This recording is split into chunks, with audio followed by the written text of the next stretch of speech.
বিসমিল্লাহির রহমানির রহিম। পরম করুণাময় ও অসীম দয়ালু আল্লাহর নামে শুরু।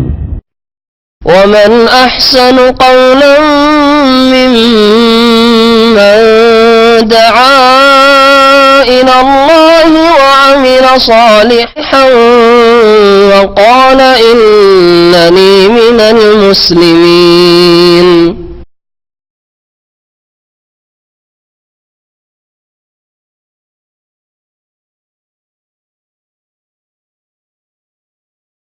السلام عليكم ورحمة الله وبركاته. بسم الله الرحمن الرحيم. الحمد لله رب العالمين والصلاة والسلام على سيد المرسلين نبينا محمد وعلى آله وصحبه أجمعين ومن تبعهم بإحسان إلى يوم الدين. أما بعد.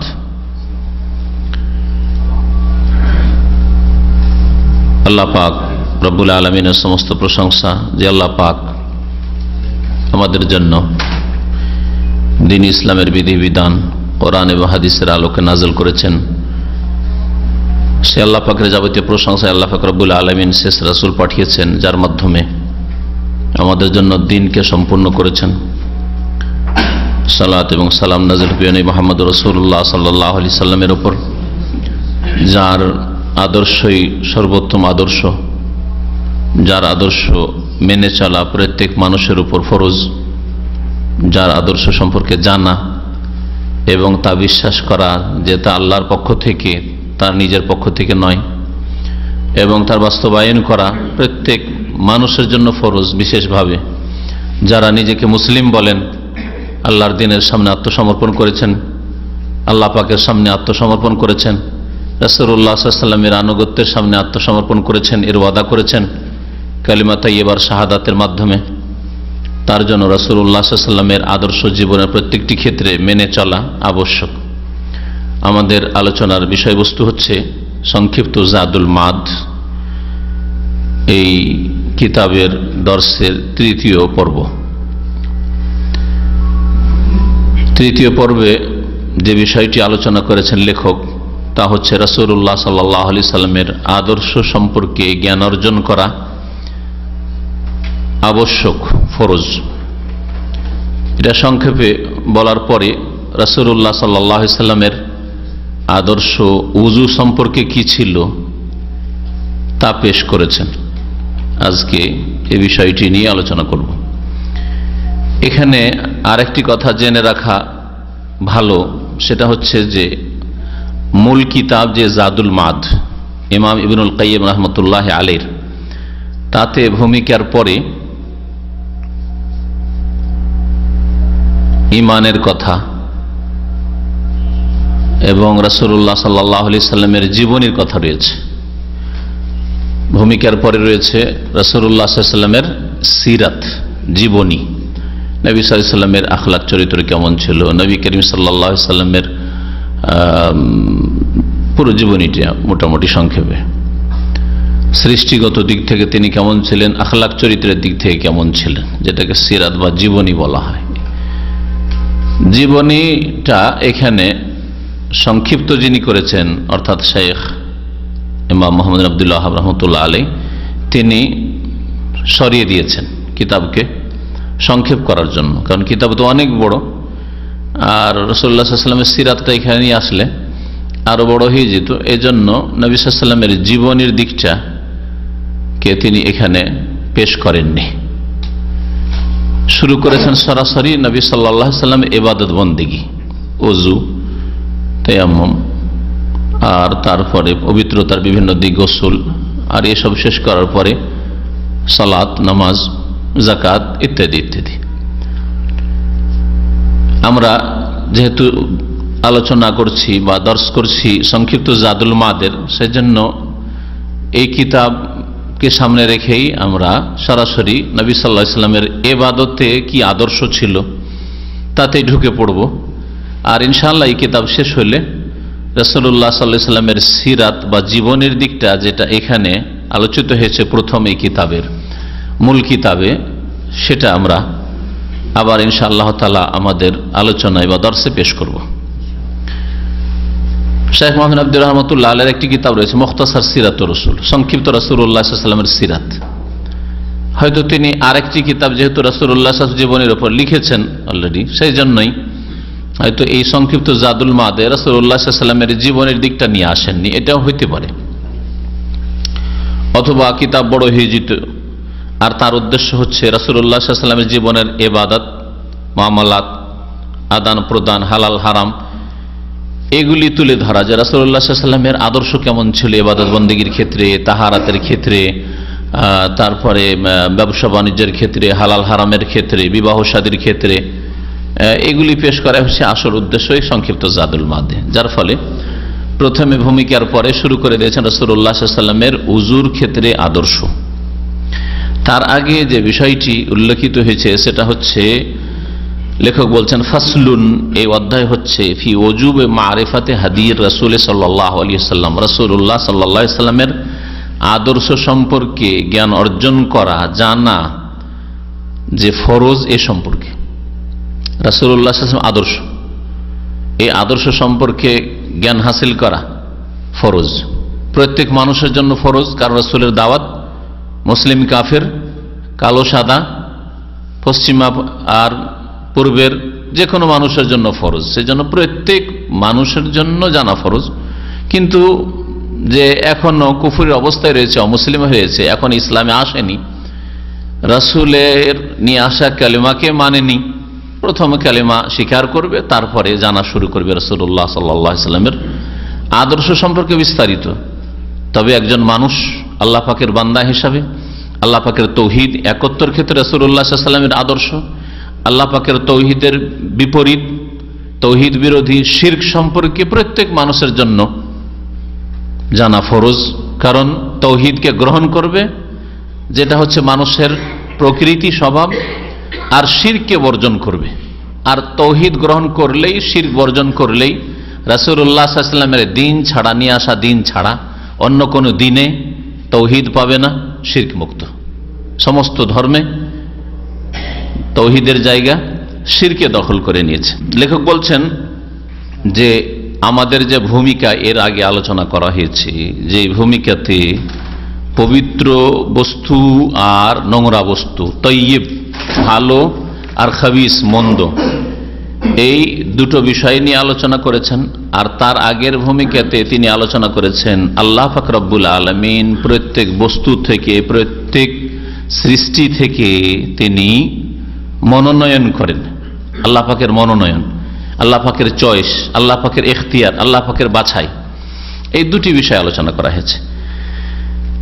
তারপরে বলছেন অমিনহা হুনা ইউলাম, এই আমাদের ভূমিকার আলোচনা থেকে জানতে পেরেছেন ইজতিরারুল ইবাদ ফাওকা কুল্লি যারুরাতি ইলা মারিফাতির রাসূল, যে প্রত্যেক বান্দার জন্য জরুরি হচ্ছে সমস্ত আবশ্যক জিনিসের ওপর, যত জিনিস জরুরি আপনার জন্য হইতে পারে, যত কিছু আপনার জন্য আবশ্যক হতে পারে, সব কিছুর ওপর আবশ্যক হচ্ছে, সব কিছুর ওপর গুরুত্বপূর্ণ হচ্ছে, যেটা ছাড়া কোনো মানুষের উপায় নেই, সেটা হচ্ছে মারিফাতুর রাসূল, রাসূলুল্লাহ সাল্লাল্লাহু আলাইহি ওয়াসাল্লাম সম্পর্কে জ্ঞান অর্জন করা। মানে রাসূলুল্লাহ সাল্লাল্লাহু আলাইহি ওয়াসাল্লাম সম্পর্কে জ্ঞান অর্জন করা মানে শুধু তার নাম জানা নয়, তার বাপের নাম জানা নয়, তার মায়ের নাম, আর আত্মীয় স্বজন, বংশ কোথা কাছে না, রাসূলুল্লাহ সাল্লাল্লাহু আলাইহি ওয়াসাল্লামের পুরো আদর্শ, তিনি কে ছিলেন, কি ছিলেন, কি দিয়ে এসেছিলেন, আর তার লক্ষ্য উদ্দেশ্য কি ছিল, তিনি মানুষকে কি দিয়ে গেছেন, কি বলে গেছেন। রাসূলুল্লাহ সাল্লাল্লাহু আলাইহি ওয়াসাল্লামকে জানো, আমা জাআ বিহি, আর তিনি কি নিয়ে এসেছিলেন, যা তিনি নিয়ে এসেছিলেন সে সম্পর্কে জানা, রাসূল সম্পর্কে জানা, আর রাসূল যা নিয়ে এসেছিলেন, তিনি নিয়ে এসেছেন ওয়াহী আল্লাহর পক্ষ থেকে, তার উপর ওয়াহী হয়েছে কোরআনুল কারীম, আর রাসূলুল্লাহ সাল্লাল্লাহু আলাইহি ওয়াসাল্লামের হাদিস, তিনি যা বলেছেন করেছেন, তার সামনে হয়েছে, তিনি স্বীকৃতি দান করেছেন, এসব জানা সমস্ত জরুরি কাজের ওপর জরুরি কাজ। আপনার যত এমার্জেন্সি কাজ থাক না কেন, সমস্ত এমার্জেন্সি কাজ, কথা, বিষয়ের ওপর সবচেয়ে বড় এমার্জেন্সি কাজ হচ্ছে রাসূলুল্লাহ সাল্লাল্লাহু আলাইহি ওয়াসাল্লাম আর তার আনিত বিধান সম্পর্কে, আনিত বিষয় সম্পর্কে জ্ঞান অর্জন করা। কেন? এই জন্য যে ফাইন্নাহু লা সাবিলা ইলাল ফালাহ ইল্লা আলা ইয়াদিহি, এই জন্যই জরুরি রসুল সম্পর্কে, রসুলের আদর্শ সম্পর্কে জানা, যে মুক্তির কোনো পথ নেই তার মাধ্যম ছাড়া, মুক্তির সফলতার কামিয়াবির কোন রাস্তা নেই ইল্লা আলা ইয়াদিহি, তার হাতে হাত দেওয়া ছাড়া, তার নিয়ে আসা কালেমা পড়া ছাড়া, তার নিয়ে আসা বিধানকে স্বীকার করে নেওয়া, মেনে নেওয়া, বিশ্বাস করা, বাস্তবায়ন করা ছাড়া। ওয়ালা ইলা মারিফাতি তাইয়্যিব মিনাল খাবিস আলা তাফসির ইল্লা মিন জিহাতিহি, বিস্তারিতভাবে জীবনের প্রত্যেকটি ক্ষেত্রে কোনটা ভালো কোনটা মন্দ, কোনটা উত্তম কোনটা নোংরা খবিস, কোনটা পাক পবিত্র কোনটা হচ্ছে জঘন্য, এটা বিস্তারিতভাবে জানার কোনো পথ নেই একমাত্র তার মাধ্যম ছাড়া, তার পক্ষ থেকে যা এসেছে তা জানা ছাড়া। রাসূলুল্লাহ সাল্লাল্লাহু আলাইহি সাল্লামকে যে জানলো না, যে রাসূলুল্লাহ সাল্লাল্লাহু আলাইহি সাল্লাম যা নিয়ে এসেছেন ওহী কোরআন এবং হাদিস জানলো না, সেই ব্যক্তি জীবনের প্রত্যেকটি ক্ষেত্রে বিস্তারিতভাবে কোনটা ভালো কোনটা মন্দ, কোনটা পাক কোনটা নোংরা, কোনটা করণীয় মানুষের জন্য উপকারী, কোনটা বর্জনীয় মানুষের জন্য অপকারী, জানার কোনো রাস্তা নেই। ওয়ালা ইলা মারিফাতি তাইয়্যিব মিনাল খাবিস, ভালোকে মন্দ নোংরা থেকে পার্থক্য করার বা দুটোর মাঝে পার্থক্যের জ্ঞান অর্জন করার কোনো রাস্তা নেই আলা তাফসিল, বিস্তারিতভাবে ইল্লা মিন জিহাতিহি, একমাত্র তার তরফ থেকে যা এসছে তা জানা ছাড়া। ফাআইয়ু হাজাতিন ফরিজাত ওয়া দারুরাতিন উরিজাত, জীবনের যে কোনো ক্ষেত্রে যে কোনো প্রয়োজন পড়ুক না কেন, আপনার যে কোনো প্রয়োজন, আপনার ধরেন যে জরুরি হয়ে গেছে, এটা আমার প্রয়োজন, আর যে কোনো একেবারে নিরুপায় অবস্থা যেটা আপনার সামনে এসেছে, আপনি সম্মুখীন হয়েছেন নিরুপায় হওয়ার, ফাদারুরাতুল আবদি ইলা রাসূল ফাওকা বিকাসির, এর ওপর সবচেয়ে বড় জরুরি অবস্থা যা ছাড়া কোনো উপায় নেই, একজন মানুষ নিরুপায়, সেটা জানা ছাড়া কোনো উপায় নেই, সেটা হচ্ছে রাসূলুল্লাহ সাল্লাল্লাহু আলাইহি ওয়াসাল্লাম। রাসূলুল্লাহ সাল্লাল্লাহু আলাইহি ওয়াসাল্লামের মুখাপেক্ষী যতটা বান্দা তার সম্পর্কে জানবে, তার আদর্শ সম্পর্কে জানবে, তাহলে আল্লাহকে জানতে পারবে, তাহলে আল্লাহ পাকের নাযিলকৃত বিধান জানতে পারবে, তাহলেই ভালো জানতে পারবে, মন্দ জানতে পারবে, মন্দ থেকে বাঁচবে, ভালো। যে কোনো প্রয়োজন আপনার দুনিয়ার আপনি ধরে নেন, মেনে নেন, সমস্ত প্রয়োজনের উপর ফরজ হচ্ছে দারুরাতুল আবদি ইলা রাসূল, রাসূলুল্লাহ সাল্লাল্লাহু আলাইহি সাল্লামের মানুষ মুখাপেক্ষী, ফাওকা বিকাসির, সবচেয়ে বেশি, ওর চাইতে বড় কোনো জরুরি কাজ হতে পারে না। তারপরে লেখক বলছেন ওমা জান্নাকা বিমান ইন গাবা আনকা হাদিয়ুহু, তুমি কি বলতে পারো, তোমার কি ধারণা হইতে পারে সেই ব্যক্তিত্ব সম্পর্কে, অর্থাৎ মুহাম্মদ রাসূলুল্লাহ সাল্লাল্লাহু আলাইহি ওয়াসাল্লাম সম্পর্কে, যে তার আদর্শ যদি তোমার থেকে অস্পষ্ট হয়ে যায়, তোমার হাত ছাড়া হয়ে যায়, এমন ব্যক্তিত্ব তিনি মুহাম্মদ সাল্লাল্লাহু আলাইহি সাল্লাম যে তার আদর্শ যদি তোমার হাত ছাড়া হয়ে যায়, হাত থেকে ছুটে গেল, তার আদর্শ তোমার কাছ থেকে গায়েব হয়ে গেল, পেলে না তুমি, হারিয়ে ফেললে তুমি, ওমা জাআ বিহি, আর যা কিছু তিনি নিয়ে এসেছেন এটা তোমার হাত ছাড়া হয়ে গেল, ওহির জ্ঞান পেলেন না আপনি, কোরআনের জ্ঞান পেলেন না, রসুলের হাদিসের জ্ঞান পেলেন না, রসুলের ব্যক্তিত্ব সম্পর্কে জানতে পারলেন না, তিনি কেমন ব্যক্তিত্ব, চোখের পলক নিতে যতটা সময় লাগে এতক্ষণ যদি আপনি তা থেকে গাফেল থাকেন, আল্লাহ পাকে রসুল থেকে গাফেল থাকেন, আল্লাহ পাকে রসুলের নিয়ে আসা আদর্শ থেকে গাফেল থাকেন, তো বলছেন যে ফাসাদা কালবুক, আপনার অন্তরে বিপর্যয় নেমে আসবে, আপনার অন্তর বিগড়ে যাবে, আপনার অন্তর নষ্ট হয়ে যাবে, আপনার হৃদয় ফাসিদ হয়ে যাবে, কলব বেফাসাদ, বিশৃঙ্খলা, ফাসাদ সৃষ্টি হয়ে যাবে। রাসূলুল্লাহ সাল্লাল্লাহু আলাইহি সাল্লামের আদর্শ যদি একেবারে অল্প মুহূর্তের জন্য আপনার হাতছাড়া হয়ে যায়, তাহলে আপনার অন্তরে কি আসবে? বিপর্যয় নেমে আসবে। এ কথা বলেছেন লেখক। এই কথাটাকে অনেক উদাহরণের রয়েছে জীবনের, একটা উদাহরণ শুধু বলছি। এক সেকেন্ডের জন্য, চোখের পলক নিতে যতক্ষণ সময় লাগে, এই সময়ের জন্য রাসূলুল্লাহ সাল্লাল্লাহু আলাইহি ওয়াসাল্লামের আদর্শের মৌলিক বিষয় হচ্ছে তৌহিদ। তৌহিদ যদি আপনার অন্তর থেকে গায়েব হয়ে যায়, তৌহিদ নেই, তার মানে শিরক, না হয় নাস্তিকতা, নেই, আল্লাহ নেই, তাহলে আপনি কি ওই এক সেকেন্ডের ওই সময়টা আপনি কি হয় নাস্তিক, কাফের, আর না হলে মুশরিক, ঠিক না? রাসূলুল্লাহ সাল্লাল্লাহু আলাইহি ওয়াসাল্লামের নিয়ে আদর্শ হচ্ছে, আরেকটা হচ্ছে অনুসরণ, নবীকে অনুসরণ করা। এক মুহূর্তের জন্য যদি আপনি মেনে নেন যে আমি এক মুহূর্ত কাউকে আমি ফলো করি না, অনুসরণ করি না, আমি স্বাধীন, তাহলে যে এই কথা বলবে সে শয়তানকে অনুসরণ করে, তার সামনে কোনো আদর্শ নেই, আদর্শবিহীন মানুষ, আদর্শবিহীন জীবন যাপন করে পশু পাখি। কোন মানুষ আদর্শবিহীন জীবন যাপন করতে পারে না। তাহলে রাসূলুল্লাহ সাল্লাল্লাহু আলাইহি ওয়াসাল্লামের ব্যক্তিত্ব এবং তিনি যা নিয়ে এসেছেন তা যদি মানুষের অন্তর থেকে মুহূর্তের জন্য উজ্জ্বল হয়ে যায়, অস্পষ্ট হয়ে যায়, হারিয়ে যায়, তো বলছেন যে দেখো ফাসাদা কালবুকা, তোমার অন্তর থেকে যদি এরকম হয় তাহলে তোমার হৃদয়ে ফাসাদ সৃষ্টি হয়ে যাবে, তোমার হৃদয়ে বিপর্যয় নেমে আসবে। কিন্তু এই অনুভূতি সকলের নেই, বরং অধিকাংশ মানুষের নেই। ঘন্টাকে ঘন্টা না আল্লাহর কথা মনে আছে, না রাসূলের কথা মনে আছে, না রাসূলের আদর্শের কথা মনে আছে। দিনকে দিন, সপ্তাহকে সপ্তাহ, মাসকে মাস, বছরকে বছর, দীর্ঘ জীবন, না আল্লাহর ভয়, আল্লাহর কথা স্মরণে আসলো, না আল্লাহ পাকের তৌহিদের কথা আসলো, না আল্লাহ পাকের সামনে হাজির হইতে হবে পরকালের কথা স্মরণে আসলো, না রাসূলুল্লাহ সাল্লাল্লাহু আলাইহি ওয়াসাল্লাম আদর্শের কথা স্মরণে আসলো, যে আমার জন্য উত্তম আদর্শ মুহাম্মদ রাসূলুল্লাহ সাল্লাল্লাহু আলাইহি ওয়াসাল্লাম, এসব কথাই মনেই আসলো না, যুগ যুগ ধরে মনে আসে না, মাসকে মাস, বছরকে বছর মনে আসে না, না আল্লাহ, না পরকাল, না রাসূল, না আমার সামনে আদর্শ আছে, আমার জন্য তা ফলো করা ফরজ, এসব কথা মনে আসলো না।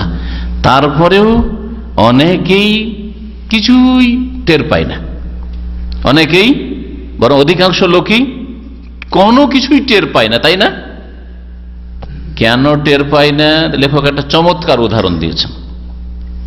বলছেন যে এটা টের পাবে কে? যে আমি যদি মুহূর্তের জন্য, মিনিটের জন্য, অল্প কিছু সময়ের জন্য রাসূলুল্লাহ সাল্লাল্লাহু আলাইহি সাল্লামের আদর্শকে, রাসূলুল্লাহ সাল্লাল্লাহু আলাইহি সাল্লামের ব্যক্তিত্বকে অন্তর থেকে গায়েব করে দিই, আমার অন্তরে নেই, আমার খেয়ালে নেই, মনে নেই, তাহলে আমার মধ্যে বিপর্যয় নেমে এসছে। এটা অনুভব করবে কে? এই অনুভূতি কার হবে? যার হৃদয় জীবন্ত, যার কলবে, হৃদয়ে প্রাণ আছে। ওয়ালাকিন লা ইউহিসসু বিহাযা ইল্লা কলবুন হাই, তবে এটা এহসাস করবে, অনুভব করবে কে? যার কি রয়েছে? কলবুন হাই, জীবন্ত দিল আছে, জীবন্ত অন্তর আছে। এখানে তারপরে মুতানাব্বি একজন প্রখ্যাত কবি ছিলেন আরবি ভাষার, তার কবিতার একটা অংশ পেশ করেছেন। তিনি সেই কবিতার একটা অংশ বলছেন, মালে জুরহিন বিমাইয়িতিন ইলামু, কোন মৃত ব্যক্তিকে যদি আঘাত করা হয়, জখম করা হয়, তাহলে কোনো ব্যথা হয় না, বেদনা হয় না। হয় কি? মারা গেছে, মারা যাওয়ার পরে যদি ওর উপরে যদি পিটুনি দেন, কিছু অনুভব করবে? হয় মারা গেছে অথবা মেরে ফেলে দিয়েছেন, আরাম পেয়ে গেছে। যতক্ষণ মত হয়নি ততক্ষণ পর্যন্ত কষ্ট পাবে, ছটপট করবে হয়তো। আর যখন রুহটা বেরিয়ে চলে গেছে, যতই পিটান আপনি, আর যতই জবাই করেন, আর যতই টুকরো টুকরো করেন, মালে জুরহিন বিমাইয়িতিন ইলামু, কোন মাইয়েতের শরীরে যদি কোনো জখম করা হয় তাতে কোনো ব্যথা হয় না, বেদনা হয় না। ঠিক তেমনি ওই সব লোকেরা যাদের অন্তর মরে গেছে, যাদের হৃদয় মৃত,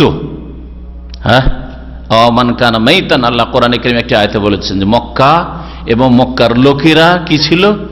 মাইতান, মৃত ছিল। জানো, মান কানা মাইতান, যারা মৃত ছিল মক্কার লোকেরা, আবু বকর, ওমর, সাহাবায়ে কেরাম যারা কুফরির অবস্থায় যখন ছিল ইসলাম আসার পূর্বে, তারাও আবু জাহল, আবু লাহাবের মতোই মৃত ছিল তারা।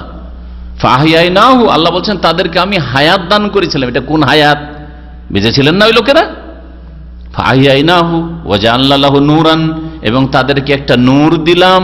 হ্যাঁ, কোরআনুল কারীম, হিদায়াত, ঈমান, ইসলাম, এগুলোকে নূর বলা হয়েছে। ইয়ামশি বিহি ফিন নাস, যেটা নিয়ে লোক সমাজে চলাফেরা করতে লাগলো, অন্তরে ঈমান ইসলামের নূর আলো নিয়ে, আর কোরআন কারীমের আয়াত এবং বিধান নিয়ে, ইয়ামশি বিহি ফিন নাস। তো নবী করিম সাল্লাল্লাহু আলাইহি ওয়াসাল্লাম এবং তার আদর্শ সম্পর্কে, আদর্শ হারা যদি হয়ে যায়, নবীর জীবনীর সাথে কোনো সম্পর্ক না থাকে, তো মানুষের অবস্থা হচ্ছে কার মতো? মৃত লাশের মতো, মৃতদেহের মতো, মৃতের লাশের মতো। ওয়াইদা কানাত সাআদাতু মুআল্লাকাতুন বিহাদিহি সাল্লাল্লাহু আলাইহি ওয়াসাল্লাম, যখন নবী করিম সাল্লাল্লাহু আলাইহি ওয়াসাল্লাম আদর্শের সাথে সৌভাগ্য জড়িত, সৌভাগ্য কখনো আসতে পারে না নবী সাল্লাল্লাহু আলাইহি ওয়াসাল্লামের আদর্শ ছাড়া। ভাগ্যবান কোনো মানুষ হতে পারে না, ভাগ্য কখনো চমকিতে পারে না রাসূলুল্লাহ সাল্লাল্লাহু আলাইহি ওয়াসাল্লামের আদর্শ জানা, মানা এবং বাস্তবায়ন করা ছাড়া। এটাই যখন আমরা বুঝতে পারলাম, ফায়াজিবু আলা কুল্লি মান আহাব্বা নাজাতা নাফসিহি আন ইয়ারিফা হাদিয়াহু সিরাতাহু, তাহলে প্রত্যেক ওই মানুষের জন্য আবশ্যক, ফরজ, যে নিজেকে আল্লাহর আযাব থেকে, ইহকাল পরকালের শাস্তি থেকে নাজাত দিতে চায়, বাঁচাতে চায়, এটা পছন্দ করে যেই ব্যক্তি, তার জন্য আবশ্যক হচ্ছে আইয়ারিফা হাদিয়াহু ওয়া সিরাতাহু, রাসূলুল্লাহ সাল্লাল্লাহু আলাইহি ওয়াসাল্লামের আদর্শকে, রাসূলুল্লাহ জীবনীকে যেন জানে। যে তাহলে নবী করিম সাল্লাল্লাহু আলাইহি ওয়াসাল্লামের আদর্শ, নবী সাল্লাল্লাহু আলাইহি ওয়াসাল্লামের জীবনী, সিরাত জানবে, সে যেন নিজেকে আল্লাহর আযাব থেকে বাঁচাবার জন্য চেষ্টা করলো। আর যেই ব্যক্তি নিজেকে বাঁচাতে চাই না, যা হবে তাই হোক, জাহান্নাম তো জাহান্নাম, শাস্তি তো শাস্তি, আল্লাহ পাকের গজব তো গজব, কিছুই বুঝে না, মৃত, নির্বোধ, বোধ শক্তি শেষ হয়ে গেছে। বলছেন যে ওই সমস্ত ব্যক্তির জন্য ফরজ হচ্ছে, যে সমস্ত ব্যক্তি আহাব্বা নাজাতা নাফসিহি, নিজেকে রক্ষা করতে চায় আল্লাহর আযাব থেকে, আল্লাহর গজব থেকে, আল্লাহ পাকের শাস্তি থেকে, তার জন্য আবশ্যক হচ্ছে আইয়ারিফা হাদিয়াহু ওয়া সিরাতাহু ওয়া শানাহু, রাসূলুল্লাহ আদর্শকে জানবে, রাসূলুল্লাহ জীবনীকে জানবে, রাসূলুল্লাহ অবস্থাকে জানবে, শান, অবস্থা। কতটা জানতে হবে তাহলে? সবার জন্য কি ডিটেইলস একবার জানা ফরজ? সবার জন্য কি আগে বিশেষজ্ঞ হওয়া ফরজ? স্পেশালিস্ট হইতে হবে সবাইকে তাহলে রাসূলের জীবনী সম্পর্কে, রাসূল জানিয়ে এসেছেন সম্পর্কে, কোরআন হাদিস সম্পর্কে? না না, এতটা জানতে হবে মা ইয়াখরুজু বিহি মিন খুত্তাতিল জাহিলিন, যাতে করে মূর্খদের পথ থেকে বেরিয়ে আসতে পারে। যাদেরকে আল্লাহ পাক জাহেল, মূর্খ বলেছেন, আল্লাহকে চিনতে পারলো না, পরকাল সম্পর্কে ওয়াকিফ হাল হইল না, জানলো না কিছু, আল্লাহ পাকের দ্বীন সম্পর্কে ফরজ ওয়াজিব জানলো না, হালাল হারাম জানলো না, আখলাক চরিত্র কেমন করে গঠন করতে হয়, কোনটা উত্তম চরিত্র, কোনটা নোংরা চরিত্র জানলো না, তাহলে সেই ব্যক্তি জাহেল। যে জানে না অথবা জানার পরেও মানে না, সে জাহেল। দুইয়ের এক, হয়তো জানলোই না, অথবা জানলো কিন্তু জানার উদ্দেশ্য হচ্ছে মানা, আর তা দিয়ে নিজেকে সুসজ্জিত করা, অলঙ্কৃত করা, কিন্তু না, নিজেকে সাজাইলো না। আল্লাহর তৌহিদ জেনে, তৌহিদ দিয়ে নিজেকে সুসজ্জিত করা, রাসূলের আদর্শ জেনে, রাসূলের আদর্শ দিয়ে নিজেকে সুসজ্জিত করা, আখলাক চরিত্র, উত্তম চরিত্র জেনে উত্তম চরিত্র দিয়ে নিজেকে সাজানো, সাজাইলো না। নোংরাকে নোংরাই থেকে গেল, মুশরিককে মুশরিক থেকে গেল, হ্যাঁ, মনের পূজারি মনের পূজা করতে থেকে গেল, তাহলে সে জাহেল। জাহেলদের পথ থেকে যাতে করে বেরিয়ে যেতে পারে, এতটা পরিমাণ রাসূলের আদর্শ সম্পর্কে, রাসূলের জীবনী সম্পর্কে, রাসূলের অবস্থা সম্পর্কে জানতে হবে।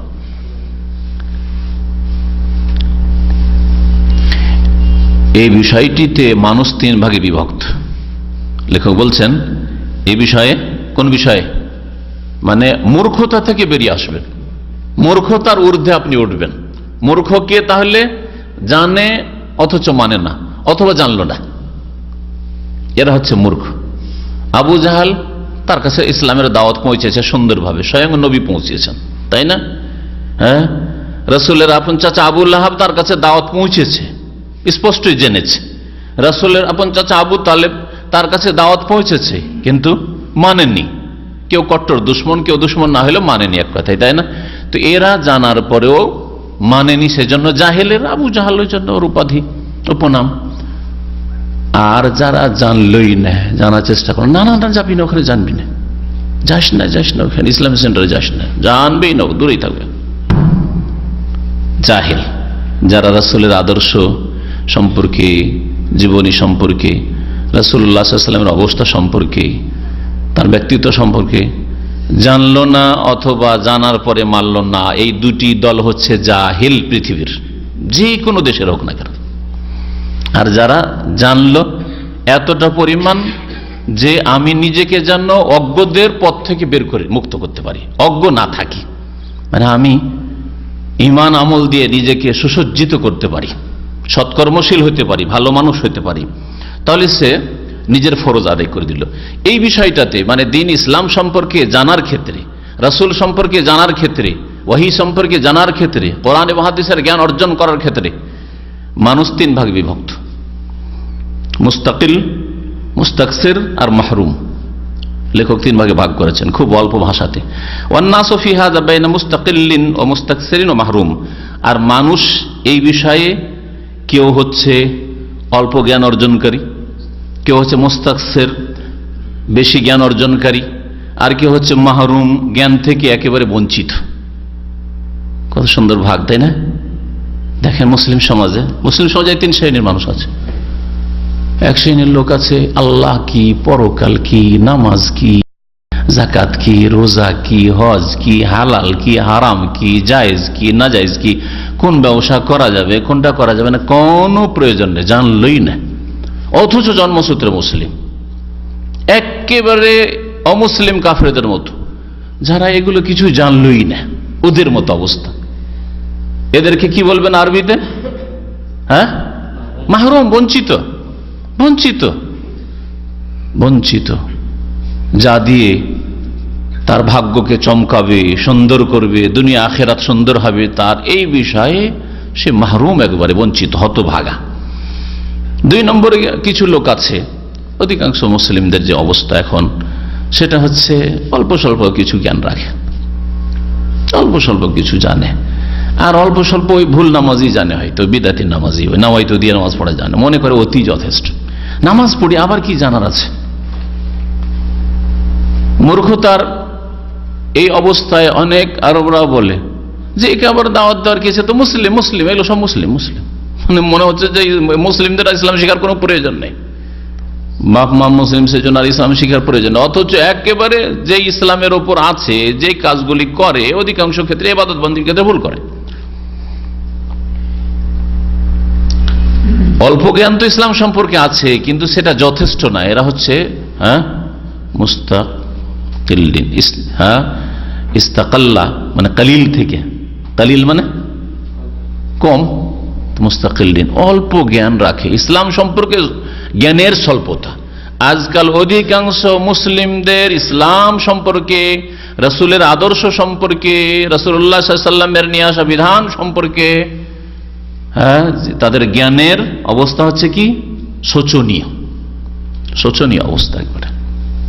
যার ফলে ইসলাম বিরোধী কথা বলে অনেক সময়, ইসলাম বিরোধীদের সাথ দিয়ে দেয়। দাঁড়িওয়ালা লোককে কেউ যদি মৌলবাদী বলে, অথচ হয়তো নামাজ পড়ে, যে হ্যাঁ মৌলবাদী, ও মনে করে যে মৌলবাদীর কোনো ব্যাপার না। কার যদি টাকার ওপর কাপড় থাকে, একটা বেদিন ঠাট্টা করছে, ওর সাথে বলে হ্যাঁ হ্যাঁ হ্যাঁ হ্যাঁ করে দিল, অজ্ঞতার কারণে। অল্প কিছু জ্ঞান আছে, কিন্তু যতটা তার জন্য ফরজ ছিল ওই ফরজ জ্ঞান হাসিল করেনি। যার ফলে দিন ইসলামকে মহব্বত করে, রাসূলকে মহব্বত করে, তারপরেও দিন থেকে অনেক ক্ষেত্রে সরে আছে, ফুল সরে না থাকলেও অনেক ক্ষেত্রে সরে আছে। নামাজ পড়ে জান্নাতে যাওয়ার জন্য, আর একই সাথে জাহান্নামে যাওয়ার জন্য টাকা নিচে কাপড়। তো এর ইলমের অবস্থা কি? নিশ্চয় তার কাছে নামাজের গুরুত্বের জ্ঞান আছে, তা যে এই জন্য নামাজ পড়ছে, কিন্তু তার জ্ঞানের শোচনীয়তা এই যে মনে করে যে নামাজের সময় একটু কাপড়টা, প্যান্টটা ফোল্ড করে নিলেই হয়, মসজিদে ঢুকলো তখন কাপড়টাকে মোড়াই নিল, আবার মসজিদে বেরোলো তখন নিচে নামিয়ে দিল। জ্ঞানের স্বল্পতা। একদিকে জাহান্নামে যেতে চায়, আরেকদিকে জান্নাতে যেতে চায়। নামাজ পড়ে জান্নাতে যাওয়ার আশা রাখে, আর ওই টাকা নিচে কাপড় নিয়ে জাহান্নামে যেতে চায়। এবং যাবে যে কোথায়, ওকে জিজ্ঞেস করেন ভালো করে বলতে পারবে না। আরে যাবেন কোথায় আপনি? ঠিক না? এইরকমই জীবনের বিভিন্ন ক্ষেত্রে হারামও করছে আর নেকিরও কাজ করছে, দান খায়রাতও করছে, সুদও খাচ্ছে, ঘুষও খাচ্ছে। দান খায়রাতও করেছে, নামাজও পড়ছে, আর বাতিল শক্তিগুলির সাথ দিচ্ছে, ইসলাম বিরোধী শক্তিগুলির সাথ দিচ্ছে, ইসলাম বিরোধী প্রচার মাধ্যমগুলির সহযোগিতা করছে, অংশ নিচ্ছে। হয়তো নামাজ রোজাও করছে, আর সুদী প্রতিষ্ঠান, সুদী ব্যাংকে চাকরিও করছে। এদের কি বলবেন? অধিকাংশ মুসলিমদের অবস্থান এরকমই। এদের করে মুস্তাকিল্লেন, ইসলাম সম্পর্কে তাদের জ্ঞানের শোচনীয়তা, জ্ঞানের অভাব, মিসকিন।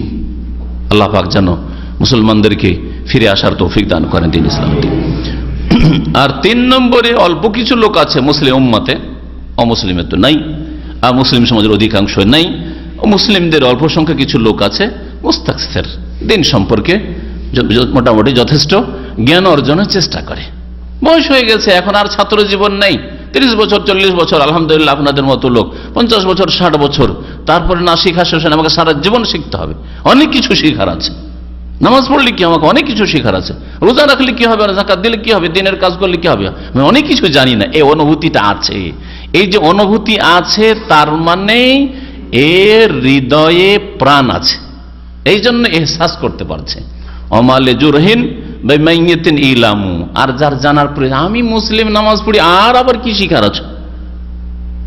হ্যাঁ, অথবা মুসলিম আমরা, ব্যাস কিছুই শিখলো না।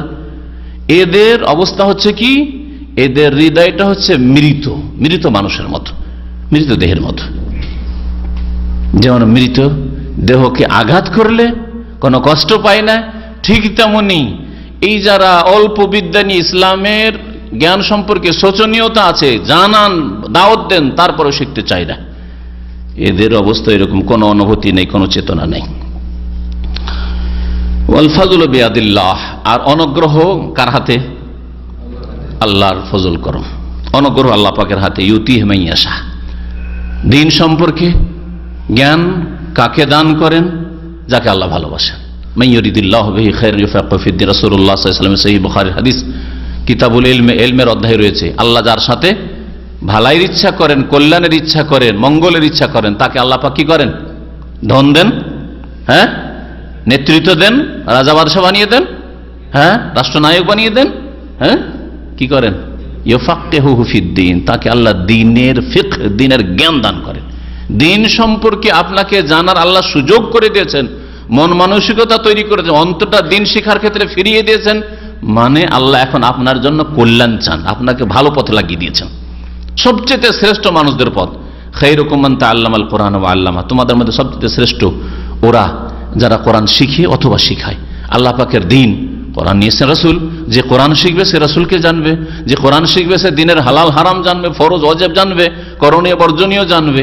ওরা সবচেয়ে বেশি শ্রেষ্ঠ যারা কোরআনে কারীমের সাথে জড়িত, আল্লাহ পাকের কিতাব সম্পর্কে জানে অথবা অন্যকে জানায়, শিখে অথবা শেখায়। এই আল্লাহ পাকের অনুগ্রহ আর একমাত্র আল্লাহ পাকের হাতে। ইউতিহি মান ইয়াশা, আল্লাহ যাকে চান তাকে দান করেন। একই মায়ের পেটের ভাই, একজন মাশাআল্লাহ ইসলামী সেন্টারমুখী, কাজ 10 ঘন্টা 12 ঘন্টা ডিউটি করে এসে দাঁড়িয়ে বসে থাকেন, বসে থাকতে পারছেন না, ঘুম আসছে, তারপরে বসে থাকার চেষ্টা করেন কিছু শিখে যাব। জুমার দিনে ওদেরও কাজ কাম আছে, কাপড় ধোয়া আছে, পাকশাক আছে, যারা আসেন, আর আপনারও আছে নাকি? তারপরে আলহামদুলিল্লাহ আসছেন, আর একজনকে কখনো নিয়ে আসা গেল না। আল্লাহ পাকের ফজল করম, আল্লাহ যাকে ইচ্ছা তাকে দেবেন। ওয়াল্লাহু যুল ফজলিল আযীম, আল্লাহ পাক রব্বুল আলামিন মহান অনুগ্রহকারী। তারপরে লেখক যে প্রথম পর্বটি শুরু করেছেন সেটা হচ্ছে ফাসলুন ফি হাদিহি সাল্লাল্লাহু আলাইহি ওয়াসাল্লাম ফিল ওযু। এই অধ্যায় হচ্ছে রাসূলুল্লাহ সাল্লাল্লাহু আলাইহি ওয়াসাল্লামের ওযুর ক্ষেত্রে যে আদর্শ সে সম্পর্কে। রাসূলুল্লাহ সাল্লাল্লাহু আলাইহি ওয়াসাল্লামের ওযুর ক্ষেত্রে কি আদর্শ ছিল বলছেন লেখক, কানা সাল্লাল্লাহু আলাইহি ওয়াসাল্লাম ইয়াতাওয়াজ্জাউ লিকুল্লি সালাতিন ফি গালিব আহইয়ানিহি। রাসূলুল্লাহ সাল্লাল্লাহু আলাইহি ওয়াসাল্লাম অধিকাংশ সময় প্রত্যেক নামাজের জন্য ওযু করতেন।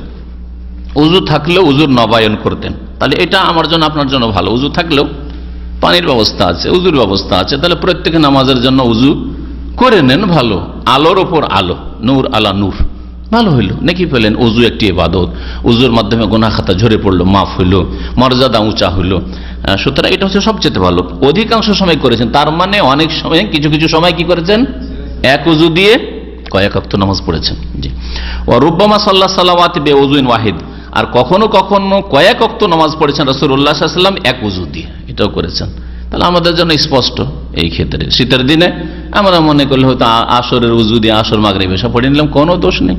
কিন্তু গ্রীষ্মকালে, হ্যাঁ, অথবা শীতকাল হলে এত বেশি ঠান্ডা নেই, অথবা আমার উজু করলে অসুবিধা নেই, 3 বারই উজু করেন আপনি 3 ওয়াক্তের জন্য।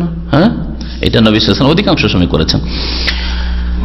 এইরকমই পানি কম থাকা আর বেশি থাকা, সফরে আছেন বা এমন জায়গায় আছেন পানির অভাব আছে, হ্যাঁ, পানির অভাব আছে, সুতরাং এক উজু দিয়ে 2-3 ওয়াক্ত নামাজ পড়েনি না, পানির অভাব নেই, সুতরাং প্রত্যেক ওয়াক্তের জন্য উজু করি। ওয়াকানা ইয়াতাওয়াদ্দাউ বিল মুদ্দি তারাতান ওয়া বিসুলুসাইহি তারাতান ওয়া বিআযিয়াদা মিনহু তারাতান। এখন উজুতে নবী সাল্লাল্লাহু আলাইহি ওয়াসাল্লামের যে পানিটা ব্যবহার করতেন তিনি, তার পরিমাণটা কেমন ছিল? বলছেন যে রাসূলুল্লাহ সাল্লাল্লাহু আলাইহি ওয়াসাল্লাম কখনো উজু করতেন 1 মুদ পানি দিয়ে। মুদ একটা পাত্রের নাম, সেই পাত্রে মোটামুটি 600 গ্রামের মতো পানি আসবে, তার বেশি আসবে না, 600 গ্রাম, মাত্র 500 থেকে 600 গ্রাম পানি দিয়ে রাসূল উজু করতেন। ওয়া তারাতান বিসুলুসাইহি ওয়া বিসুলুসাইহি তারাতান, কখনো কখনো 1 মুদের 2/3 অংশ দিয়ে। তাহলে 600 গ্রাম যদি পানি হয়, হ্যাঁ, 1 মুদ, তাহলে 2/3 অংশ কত হবে? 400 গ্রাম দিয়ে উজু করতেন। আর কখনো কখনো ওর চাইতে বেশি, বিআযিয়াদা মিনহু, এর চাইতে বেশি, তার মানে 600 গ্রাম চাইতে একটু বেশি হতো, 700-800, তার বেশি নয়। কখনো 1 লিটার, 1.5 লিটার, 2 লিটার দিয়ে উজু করছেন, এইরকম করতেন না। ওয়াকানা মিন আইসারিন নাস সাব্বান লিমাইল উযু, আর নবী সাল্লাল্লাহু আলাইহি ওয়াসাল্লাম উজুর পানি সবচাইতে কম ঢালতেন, যত অল্প পানি দিয়েই উজু করা সম্ভব উজু করতে, এমন না যে ঢেলেই চলে যাচ্ছেন। নল হালকাও করা যায়, মিডিয়ামও রাখা যায়, আর ফুলও করা যায়। ফুল ছেড়ে দিয়েছেন নলকে, হ্যাঁ, ফুল ঘুরিয়ে দিয়েছেন নলকে, আর চলতে আছে। যখন আপনি পানিটা ইউজ করেন তখনও বইতে আছে, আরে ভাই একটু নেন, আবার বন্ধ করে দেন, না চলতে আছে। এদিকে মাথা করছেন হয়তো, হ্যাঁ, বা কিছু অন্য কিছু করছেন, পানি ঝাড়ছেন, আর চলতেই আছে, খোলায় আছে। কতটা পানি হতে চলে যাচ্ছে, যতটা ব্যবহার করছে তার চাইতে বেশি পানি নষ্ট হয়ে চলে যাচ্ছে। হিসাব দিতে হবে পানির। পানির ক্ষেত্রে অপচয় রয়েছে এবং এই অপচয়ের হিসাব লাগবে। ওয়াইউহাযযিরু উম্মাতাহু মিনাল ইসরাফি ফীহি, নবী সাল্লাল্লাহু আলাইহি ওয়াসাল্লাম তার উম্মতকে পানির অপচয় থেকে সতর্ক সাবধান করেছেন, পানির ক্ষেত্রে অপচয় করো না। ওয়াসাহহা আনহু, আর নবী সাল্লাল্লাহু আলাইহি ওয়াসাল্লাম থেকে এটাও সহিহ সূত্রে প্রমাণিত, আন্নাহু তাওয়াদ্দা মাররাতান ওয়া মাররাতাইন ওয়া সালাসান। এই উযুর অঙ্গগুলি ধোয়ার ক্ষেত্রে নবী সাল্লাল্লাহু আলাইহি ওয়াসাল্লামের সুন্নত বা আদর্শ কয়েক রকমের। কখনো কখনো শুধু একবার পানি নিয়ে পুরোটা ধুয়ে দিলেন, ব্যাস হয়ে গেল, একবারই পানি না, আর একবার পানি নিয়ে, ব্যাস একবার পানি নিয়ে মুখমণ্ডল হয়ে গেছে, একবার পানি নিয়ে করেছেন। অথচ উত্তম হচ্ছে 3 বার। বলছেন যে নবী সাল্লাল্লাহু আলাইহি ওয়াসাল্লাম থেকে সহিহ সূত্রে প্রমাণিত, তাওয়াদ্দা মাররাতান একবার করে ওযু করেছেন, মানে ধুয়েছেন ধোয়ার অঙ্গগুলি। ও মাররাতাইন 2 বার করে কখনো কখনো করেছেন। ও সালাসান 3 বার করে করেছেন। কয় রকম হইল তাহলে? 3 রকম। চতুর্থ রকম, অফি বাযিল আযাই মাররাতাইন ওয়া বাযিহা সালাসান, আর কখনো কখনো কোন অঙ্গটি 1 বার, কোন অঙ্গ 2 বার, কোন অঙ্গ 3 বার। হ্যাঁ, যেমন কুলি করার ক্ষেত্রে, নাকে পানি দেওয়ার ক্ষেত্রে ধরেন 1 বারই বা 2 বারই, হ্যাঁ, মুখমণ্ডল ধোয়ার ক্ষেত্রে 3 বারই, হাত ধোয়ার ক্ষেত্রে 1 বারই, এইভাবে করেছেন। ওটাও জায়েজ রয়েছে, এটাও জায়েজ রয়েছে। সুতরাং এইভাবে আপনি উযু করতে পারেন। এইরকম নয় যে 1 গিয়ারে শুরু করেছি, 3 শুরু করেছি, প্রথমে 3ই চলতে হবে। 1 শুরু করেছি তো 1ই চলতে হবে, 2 শুরু করেছি 2 চলতে হবে, না এমন না, এমনটা না, এরকমও করতে পারেন আপনি। অফি বাযিল আযাই মাররাতাইন, কোন কোন অঙ্গে 2 বার করে ধুইতেন বা পানি বহাইতেন। ও বাযাহা সালাসান, আর কোন কোন অঙ্গ 3 বার করে ধুইতেন, এরকম করতেন। ওয়া কানা ইয়াতামাযমাযু ওয়া ইস্তানশিকু বিগারাফাতিন ওয়া তারাতান বিগারাফাতাইনি ওয়া তারাতান বিসালাস, আর নবী সাল্লাল্লাহু আলাইহি ওয়াসাল্লাম যে গড়গড়া করতেন, কুলি করতেন, আর নাকে পানি দিতেন কখনো কখনো 1 বার, আর কখনো গারাফায়তানি 2 বার, আর কখনো তারাতান বিসালাস 3 বার, এটাও করতেন। ওয়াকানা ইয়াসিলু বাইনাল মাযমাযাত ওয়াল ইসতিনশাক, একটি মাসলা, যে মাসলাটিতে আমাদের দেশে ভুল আছে, যেটা সহিহ সুন্নতের খেলাফ, দুর্বল হাদিসের ভিত্তিতে আমল, সেটা হচ্ছে কুলি আলাদা করা আর নাকে পানি দেওয়া আলাদা করা। নবী সাল্লাল্লাহু আলাইহি ওয়াসাল্লাম কি করতেন? সহিহ সনদে যা প্রমাণিত, ইয়াসিলু মিলিয়ে নিতেন বাইনাল মাযমাযাত ওয়াল ইসতিনশাক, কুলি করা আর নাকে পানি দেওয়াকে, মানে একবারই পানি নিয়ে অল্প কিছুটা মুখে দিয়ে আর বাকিটা নাকে দিতেন, এইভাবে করতেন। যদিও এটা নতুন মানুষদের জন্য একটু হয়তো প্রথমখানে একটু কষ্টকর মনে হবে। ওয়াকানা ইয়াস্তানশিকু বিল ইয়ামিন ওয়া ইয়ানতাসিরু বিল ইউসরা, আর রাসূলুল্লাহ সাল্লাল্লাহু আলাইহি ওয়াসাল্লাম যখন নাকে পানি দিতেন তখন দিতেন ডান হাতে, যে পানি দিলেন এটা ডান হাতে দিতেন। আর ইস্তেনসার মানে ঝেড়ে ফেলা, আর ঝেড়ে ফেলার সময় এটা ব্যবহার করতেন না, ডান হাত নয়, তখন কি করতেন? বাম হাত দিয়ে। নাক যখন পরিষ্কার করতেন বা ঝাড়তেন এটা বাম হাতে করতেন। এটা হয়তো অনেকের খেয়ালে নেই, নাছে? হ্যাঁ। ওয়াকানা ইয়ামসাহু রাসাহু কুল্লাহু ওয়া তারাতান ইউকবিলু বিয়াদিহি ওয়া ইউদবিরু বিহিমা, মাথার মাসার ক্ষেত্রে রাসূলুল্লাহ সাল্লাল্লাহু আলাইহি ওয়াসাল্লাম 2 রকম করতেন। কখনো কখনো পুরো মাথার মাসা করতেন, একবার নিয়ে যেতেন, শুধু এই নিয়ে গিয়ে ছেড়ে দিলেন, বাস এরকম করতেন। ওয়াকানা ইয়ামসাহু রাসাহু কুল্লাহু, মাথার মাসা রাসূলুল্লাহ সাল্লাল্লাহু আলাইহি ওয়াসাল্লাম পুরো মাথার করতেন, সম্পূর্ণ মাথার করতেন, তার মানে নিয়ে গেলেন এখান পর্যন্ত। আর তারপরে বলছেন যে ওয়াতারাতান, আর কখনো কখনো এটা আমল ছিল, ইউকবিলু বিয়াদাইহি ওয়া ইউদবিরু বিহিমা, 2 হাতকে সামনের দিকে নিয়ে এসে পিছনে নিয়ে যেতেন, আবার পিছন থেকে সামনে নিয়ে আসতেন, এইভাবে নিয়ে গিয়ে আবার এখানে ফিরিয়ে নিয়ে আসতেন। হ্যাঁ, নবী সাল্লাল্লাহু আলাইহি ওয়াসাল্লামের হাদিসে রয়েছে ফাআকবালা বিহিমা, সাহাবীরা বলছেন নবী সাল্লাল্লাহু আলাইহি ওয়াসাল্লাম সামনের দিক থেকে পিছনে নিয়ে গেলেন, ও আদবারা, আর পিছন থেকে সামনে নিয়ে আসলেন, এইটাও করতেন। ওয়ালাম ইয়াসিহ আন্নাহু ইকতাসারা আলা মাসহি বাযি রাসি আলবাত্তাতা, আর নবী সাল্লাল্লাহু আলাইহি ওয়াসাল্লাম থেকে এমন কোন সহিহ দলিল নেই, হাদিস নেই যে তিনি মাথার কিছু অংশ মাসে করেছেন। এটা কেন বললেন লেখক? এই জন্যই বললেন যে 2 মযহাবে 2 ফতোয়ায় ভুল আছে। একটা মযহাবে আছে যে মাথার 3, 4, 5টা চুল ছুইলেই হয়, এদিক দিয়ে চান আর এদিক দিয়ে চান, এদিক দিয়ে চান, উযু এরকম মাথার মাসা করে থেকে ছুইলেই হয়। আর এই উজুর এই ফতুয়া, ভুল ফতুয়ার ভিত্তিতে সাফা মারওয়াতে গিয়ে চুল কাটাতে এখানে একটু কাটলো, এখানে একটু কাটলো, এখানে একটু কাটলো, হ্যাঁ হ্যাঁ, এইভাবে না মাসা হবে, উজু হবে, আর না হজ উমরা ওই হালাল হবে, কোনোটাই হবে না, 2টোই ভুল। এটা শাফি মযহাবের ফতোয়া। প্রত্যেক মযহাবে কিছু জয়ীফ কথা আছে যেগুলো হাদিস বিরোধী, সহিহ হাদিস বিরোধী, তার একটা বললাম। আচ্ছা, আরেক মযহাবে কি আছে? 4 ভাগের 1 ভাগ, রবো রাস, এটা হানাফি মযহাবে। 4 ভাগের মাথাকে 4 ভাগে 1 ভাগ করে, এতটা করলেই হয়, তাই না?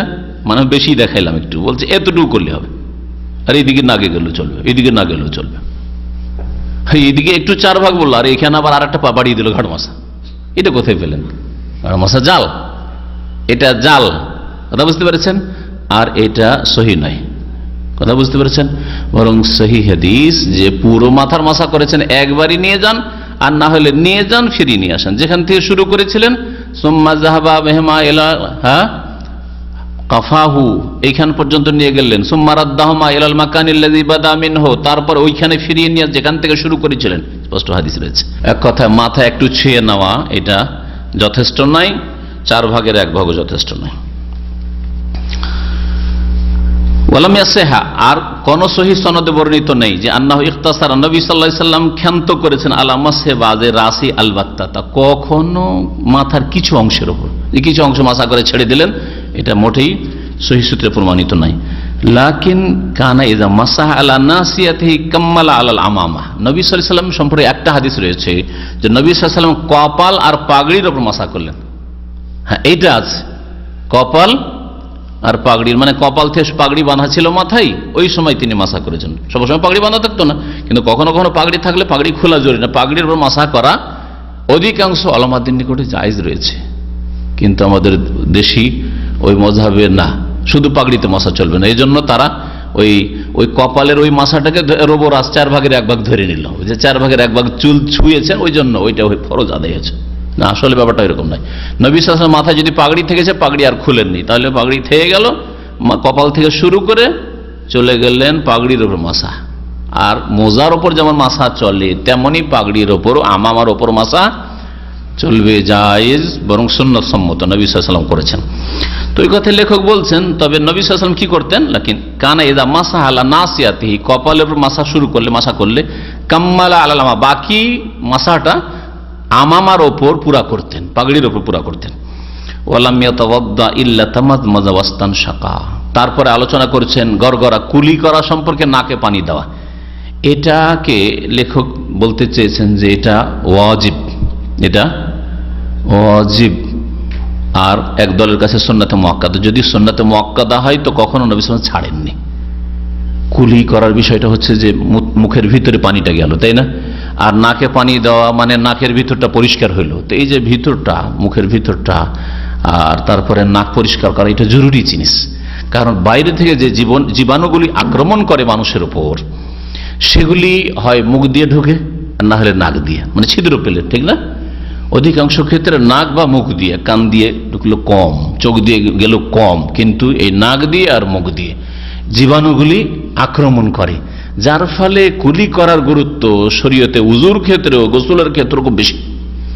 এইরকম নাকে পানি দিয়ে নাক পরিষ্কার করার গুরুত্ব শরীয়তে উজু এবং গোসলের ক্ষেত্রে বেশি। এই জন্য লেখক বলছেন এই ক্ষেত্রে যে ওয়ালাম ইয়াতাওয়াদ্দা ইল্লা তামাজমাযা ওয়াস্তানশাকা, যখনই তিনি ওযু করেছেন নবী সাল্লাল্লাহু আলাইহি ওয়াসাল্লাম, তখনই তিনি কি করেছেন, গড়গড়া করেছেন, মানে কুলি করেছেন, ওয়াস্তানশাকা, নাকে পানি দিয়েছেন। এমন কোন ওযু করেননি যে তাতে তিনি কুলি করেননি, হয়তো ছেড়ে দিয়েছেন, নাকে পানি দেওয়া ছেড়ে দিয়েছেন, এরকম করেন নাই। তাহলে শুধু মুখের বাহির ভাগটা, মুখমণ্ডল ধুয়ে নেওয়া যথেষ্ট না, মুখ গহ্বর, মুখের ভিতরে পানি দিতে হবে, অর্থাৎ কুলি করতে হবে, নাকের ভিতরে পানি দিতে হবে, অর্থাৎ নাক পরিষ্কার করতে হবে। ওয়ালাম ইউহফাজ আনহু আন্নাহু আখাল্লা বিহিমা মাররাতান ওয়াহিদা, আর নবী সাল্লাল্লাহু আলাইহি ওয়াসাল্লাম থেকে এমন কোন হাদিস সুরক্ষিত নেই যে তিনি কখনো জীবনে একবার এই দুটো জিনিস ছেড়েছেন, কুলি করা ছেড়ে দিয়েছেন, নাকে পানি দেওয়া ছেড়ে দিয়েছেন, কখনো করেননি। যখন ছাড়লেন না তাহলে সুন্নত নেই, এই কথা বলতেছেন। ওয়াকাদ সাররাহাল ইমাম ইবনুল কাইয়্যিম ফি আকসার মিন মাওদিইন মিন কুতুবিহি বিউজুবিল মাযমাযাতি ওয়াল ইসতিনশাক। এখানে লেখক শেখ মুহাম্মদ আব্দুল্লাহ রাহমাতুল্লাহ বলছেন যে এই কিতাবের যে মূল কিতাবের লেখক, জাদুল মাদের লেখক ইমাম ইবনুল কাইয়্যিম রাহমাতুল্লাহ আলাইহি স্পষ্ট করেছেন তার কিতাবগুলির একাধিক জায়গায়, এক কিতাবে শুধু নাই, একাধিক জায়গায় বিউজুবিল মাযমাযাতি ওয়াল ইসতিনশাক, যে কুলি করা আর নাকে পানি দেওয়া ওয়াজিব। ওয়াকাযালিকাল উযু মুরাত্তাবান মুতাওয়ালিয়ান, আর এইরকমই উযু পর্যায়ক্রমে করা আর তাতে পরস্পরতা বজায় রাখা, এই দুটো জিনিস সবসময় করেছেন রাসূলুল্লাহ সাল্লাল্লাহু আলাইহি ওয়াসাল্লাম। তাহলে এই দুটো ফরজ, এখানে বলতে চাইছেন যে উযুতে 6টি ফরজ, 4টা কোরআনে কারীম আল্লাহ পাক উল্লেখ করেছেন, ফাগসিলু ওয়াজহাকুম, মুখমণ্ডল, ওয়া আইদিয়াকুম, হাত, ওয়ামসাহু বিরাসিকুম, মাথার মাসা, ওয়া আরজুলাকুম, আর পা ধোয়া, 4টা হলো না? আর 4টাকে যে যেই নিয়মে আল্লাহ উল্লেখ করে সেই নিয়মে পালন করা, মানে তরতিব, সিরিয়ালিটি বজায় রাখা, পর্যায়ক্রম, ঠিক হলো তরতিব যেটা 5 নম্বর হলো। আর মুওয়ালাত, এটা হচ্ছে পরস্পরতা বজায় রাখা, মাঝখানে এই 4টা অঙ্গ ধুইতে গিয়ে বা মাসা করতে গিয়ে বেশি গ্যাপ না দাও।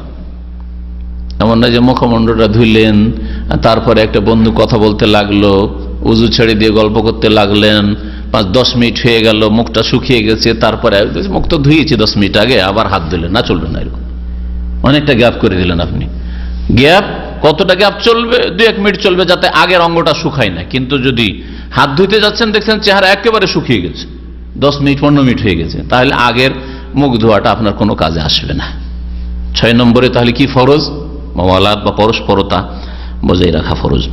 ওইটাই বলছেন মুরাত্তাবান মুতাওয়ালিয়ান। নবী সাল্লাল্লাহু আলাইহি ওয়াসাল্লাম সবসময় পর্যায়ক্রম ভাবে উযু করেছেন সিরিয়ালের সাথে, আর মুতাওয়ালিয়ান, পরস্পরতা বজায় রেখে উযু করেছেন। ওয়ালাম ইউখিল্লা বিহি মাররাতান ওয়াহিদা, জীবনে একবার এরকম গ্যাপ দিয়ে উযু করেননি, যে উযুর অঙ্গগুলির মাঝখানে 20 মিনিট আধা ঘন্টা গ্যাপ হয়ে গেছে, এরকম করেননি। আর উল্টো পাল্টা উযু, আগে পাটা ধুয়ে নিলেন, মাথার মাসা করলেন, আর শেষখানে হাত মুখ দিয়ে উঠে গেলেন, এরকম জীবনে করেননি।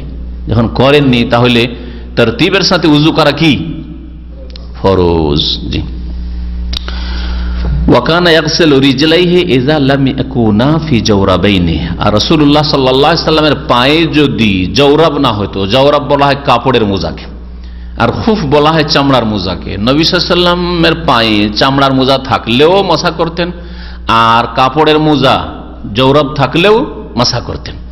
আর যখন এই জওরাব বা খুফ থাকতো না তখন তিনি পা ধুয়ে নিতেন। বলছেন ইয়াগসিলু রিজলাইহি, দুই পা ধুয়ে নিতেন। ইযা লাম ইয়াকুনা ফি জাওরাবাইনি, যখন দুটি পা তার কাপড়ের মোজাই হতো না, আও খুফাইন, অথবা চামড়ার মোজাই হতো না। দেখলেন পাশাপাশি জওরাবও উল্লেখ করা হয়েছে, আর কি উল্লেখ করা হয়েছে? খুফও উল্লেখ করা হয়েছে। আমাদের দেশের যে প্রচলিত মাযহাবের তরিকা তাতে খুফটাকে মেনেছে, মানে চামড়ার মোজা হইলে মাসা চলবে, কাপড়ের মোজায় মাসা চলবে না। এটা ভুল ফতোয়া নবী সাল্লাল্লাহু আলাইহি সাল্লাম থেকে স্পষ্ট সহি হাদিস প্রমাণিত। যেমন চামড়ার মোজার খুফ, তেমনি জওরাবের হাদিস সহি। সুতরাং দুটোকেই কবুল করতে হবে। আল্লাহ পাক ছাড় দিয়েছেন, আপনি নাজায়েজ করিয়েন না, আপনি না করবেন খুব ধন, আপনিও নিষেধ করছেন না, কিন্তু অন্য কেউ করছে তার ওপর আপত্তি তুলিয়েন না। হ্যাঁ, অন্য কেউ মাসা করছে কাপড়ের মোজার উপর, আর আপনি কি বলছেন যে এটা কি করা, এটা জায়েজ নয়, এই ফতোয়া দিয়েন না, হাদিস বিরোধী ফতোয়া দিয়েন না। ওয়ায়ামসাহু উযনাইহি মা রাসিহি যাহিরাহুমা ওয়া বাতিনাহুমা, রাসূলুল্লাহ সাল্লাল্লাহু আলাইহি সাল্লাম মাথার সাথে সাথে দুই কানেরও মাসাহ করতেন। কানের বাহির ভাগ আর ভিতর ভাগ, যাহিরাহুমা কানের ওপর ভাগ আর ভিতর ভাগ। কানের ওপর ভাগ আর ভিতর ভাগ মাসাহ করলে কেমন করে করতে হবে? কানের মাসা মানে এই শাহাদাতের আঙ্গুল ভিতরে, তাহলে আচ্ছা ভিতরে এই করবেন না, অনেকে কচলে চলে যায়, ঘুষাইয়া চলে যায়, এরকম না, গোড়াগুড়ি না, এই ভিতরে শুধু ছিদ্র এরকম। হ্যাঁ, আর এই আঙ্গুল থাকবে, বৃদ্ধাঙ্গুল কিসে থাকবে? এই কানের বাহির ভাগে থাকবে, এইভাবে করবেন, ঠিক আছে? জি জি। কানকে নবী সাল্লাল্লাহু আলাইহি ওয়াসাল্লাম বলেছেন মাথার অংশ, আল উযনানু মিনার রাস। আর আল্লাহ যখন মাথার মাসার কথা বলেছেন তাহলে কানও তাতে শামিল, সুতরাং কানেরও মাসা করতে হবে। وكل حديث في أذكار الوضوء التي تقال عليه كذب غير التسمية في أوله وقوله أشهد أن لا إله إلا الله وحده لا شريك له وأشهد أن محمدا عبده ورسوله اللهم اجعلني من التوابين واجعلني من المتطهرين في آخره। বলছেন যে উজুর জিকির আজকার বা দোয়া সম্পর্কে যতগুলি হাদিস বর্ণনা করা হয়েছে সবগুলি মিথ্যা, মাত্র দু তিনটি আছে, তিনটি। একটা হচ্ছে প্রথম বিসমিল্লাহকে ধরলে চারটা হয়ে যাবে। হ্যাঁ, প্রথম বলছে ওয়াকুল্লু হাদিসিন ফি আযকারিল ওযু, আর প্রত্যেকটি হাদিস যা উজুর দোয়া বা জিকির সম্পর্কে আল্লাতী তুকালু আলাইহি, যা বলা হচ্ছে সেগুলি হচ্ছে কাযিবুন, সেগুলো হচ্ছে কি? মিথ্যা, জাল, নবী থেকে মোটেই প্রমাণিত না, দুর্বল নয়, ওখানে মিথ্যা বানাওয়াট। গায়রাত তাসমিয়া ফি আউয়ালিহি, একমাত্র শুরুতে বিসমিল্লাহ বলা, আউযুবিল্লাহ নয়, বিসমিল্লাহ শুধু। আর ওয়াকাউলিহি, আর শেষখানে বলতে হবে আশহাদু আল্লা ইলাহা ইল্লাল্লাহ ওয়াহদাহু লা শারীকা লাহু ওয়া আশহাদু আন্না মুহাম্মাদান আবদুহু ওয়া রাসূলুহু, একটি দোয়া।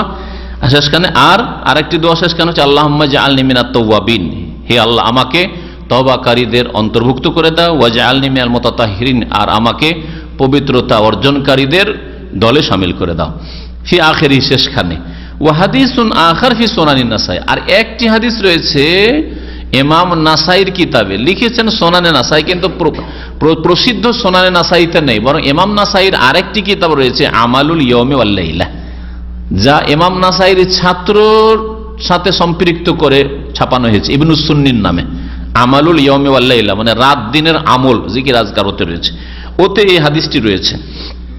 তাহলে কথাটি সূক্ষ্ম নয় যে নাসাইতে আছে, নাসাই বললে প্রচলিত নাসাই ধরে নেবে, প্রচলিত নাসাইতে নেই, মানে ইমাম নাসাইর আমালুল ইয়াউমি ওয়াল লাইলা কিতাব আছে। কি আছে ওটা? সুবহানাকা আল্লাহুম্মা ওয়া বিহামদিকা আশহাদু আল্লা ইলাহা ইল্লা আনতা আস্তাগফিরুকা ওয়া আতুবু ইলাইক। সুবহানাকা, হে আল্লাহ তোমার পবিত্রতা ঘোষণা করি, হে আল্লাহ, ওয়া বিহামদিকা তোমার প্রশংসা বিজড়িত, আশহাদু আল্লা ইলাহা ইল্লা আনতা সাক্ষ্য প্রদান করি যে তোমার ছাড়া কেউ সত্য মাবুদ নেই, আস্তাগফিরুকা তোমার কাছে মার্জনা কামনা করি, ওয়া আতুবু ইলাইক তোমার সামনে তোমার দরবারে তওবা করি, ফিরে আসি। স্পষ্ট বিসমিল্লাহ শুরুতে, আর তারপরে কালিমা শাহাদাত, হ্যাঁ, আর তারপরে আল্লাহুম্মা জাআলনি মিনাত তাওয়াবিন এই দোয়া, আর তারপরে নাসাইতে যে হাদিস রয়েছে মানে আমার ইয়ামাতে সুবহানাকা আল্লাহুম্মা ওয়া বিহামদিকা আশহাদু আল্লা ইলাহা ইল্লা আনতা আস্তাগফিরুকা ওয়া আতুবু ইলাইক। এটা হচ্ছে মজলিসের কাফারার দোয়া, তাই না?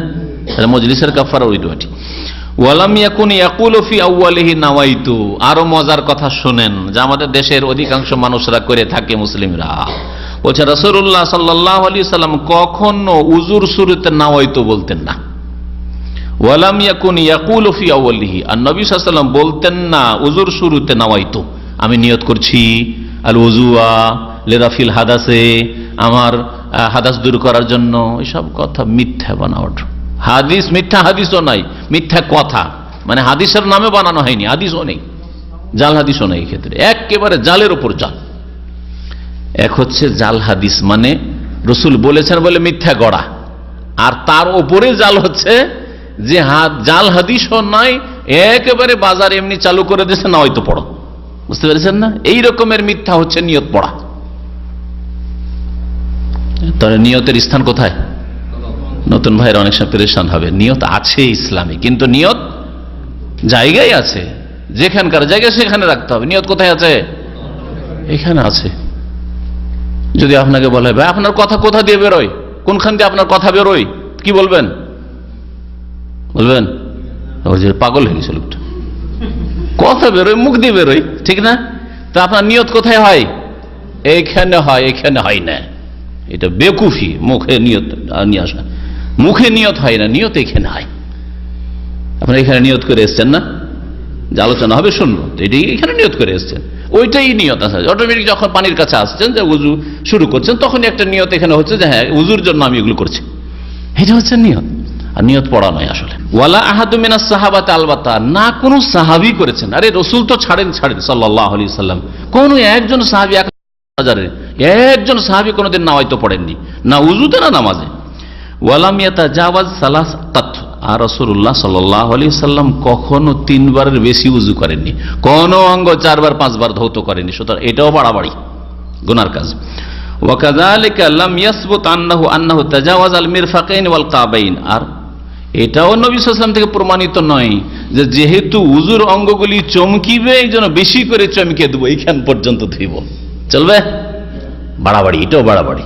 যেমন 3-এর বেশি 4 বার 5 বার ধোয়া বাড়াবাড়ি, তেমনি যখন চমকিবে কিয়ামতের মাঠে আর ওইটা দিয়ে চেনা যাবে, তো আমার এইখান থেকে কেন চমকে, এইখান থেকে চমকাবো, আর পা এখান থেকে ওই টাকনার উপর থেকে কেন হাঁটু পর্যন্ত চমকাবো, দেখ রানটাও ধুয়ে নি, চলবে?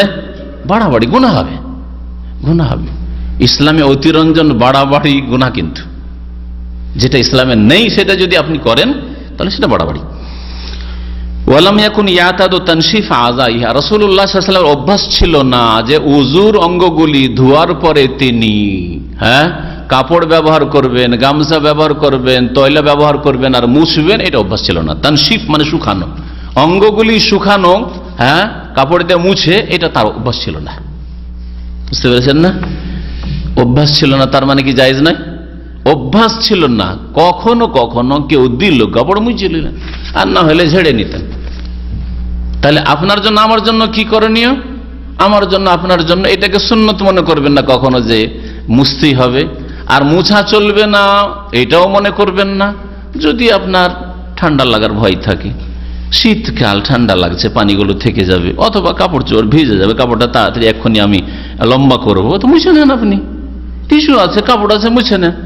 আর যদি কখনো না মুছেন, মাঝে মাঝে মুছিয়েন না, সবসময় মুছতে হবে, বিশেষ করে গ্রীষ্মকালে গরমের সময় মুছিয়েন না, যাতে করে নবী সাল্লাল্লাহু আলাইহি ওয়াসাল্লাম অধিকাংশ সময় মুছতেন না, তো আপনিও মুছিয়েন না। নবী সাল্লাল্লাহু আলাইহি ওয়াসাল্লাম অভ্যাস মুছা ছিল না, কিন্তু কেউ কোনো সময় দিল বা কখনো হয়তো মুছে নিলেন, এইরকম ছিল। তো আপনার জন্য দুটোই জায়েজ, কোনো একটাকে সুন্নত মনে করবেন না। যদি মুছেন তো জায়েজ রয়েছে, আর না মুছেন তো সেটাই নবী সাল্লাল্লাহু আলাইহি ওয়াসাল্লামের অধিকাংশ সময়ের অভ্যাস।